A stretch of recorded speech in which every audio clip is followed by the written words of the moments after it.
Prioritizing family while having a business is difficult.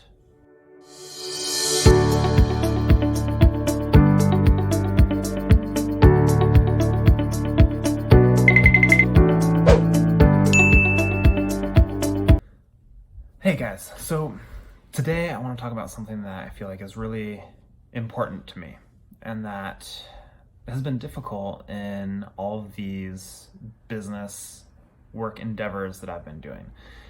And I feel like a lot of solopreneurs and entrepreneurs and small business owners will also feel what I'm talking about here.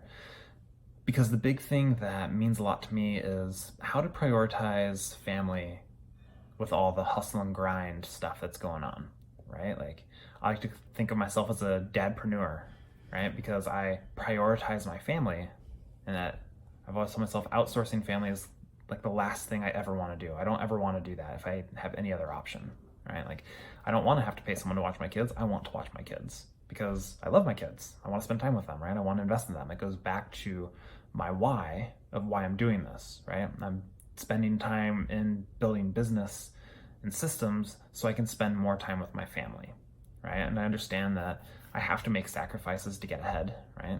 Obviously, like, here I am, I'm doing this and you don't see my kids running around because I'm working on building something that will help me sustain a life where I can spend all day with them, right? And then I can work, on the weekend or the night or whenever it is that I want to work, that they're busy doing their own thing.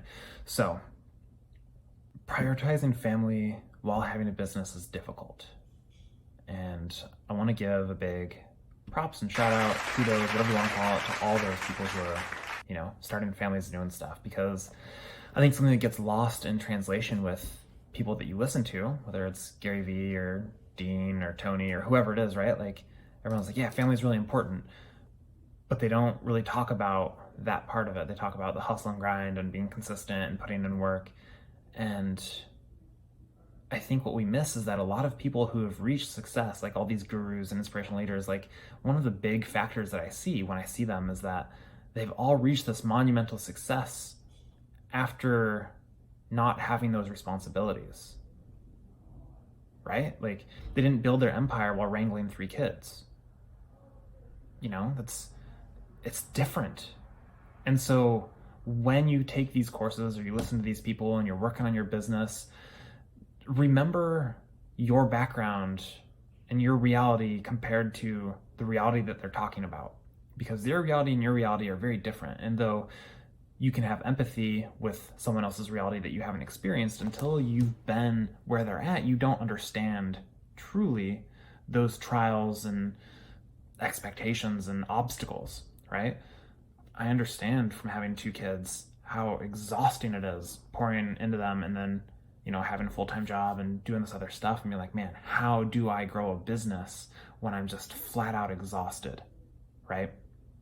So, when people are like, oh, you just do this and 1 month you're going to see these results and X, Y, Z and these things, and don't get sidetracked by life. And remember that they're speaking from their reality of when they created this thing that didn't have any of these restrictions. It's like, for people who don't have kids, you're not going to understand this, but when you're like, oh yeah, we'll just do this with your kids. Like, it makes total sense. Well, yeah, in theory it makes sense, but these little crazy people have no concept of your plans and they just do whatever they want. And that's why when you have kids, like, you're just in survival mode, just figuring stuff out, because the easy ideas don't work, right? So give yourself grace is really what I'm trying to say. And whatever your circumstances, give yourself grace. You got this. You can do it. Give yourself some time. Feed yourself with, these guys are all great. I love everything they say and everything they do. They're wonderful people. But just remember their reality versus your reality and act accordingly, right? Don't beat yourself up because you're not this far along or you haven't accomplished this many things or whatever it is, right? Like, you have your own obstacles and things that you need to figure out how to deal with and how to take care of. So you can do it. I believe in you. I love you. I'll see you on the other side. Push that like button, subscribe to my channel. Can't wait to see you more.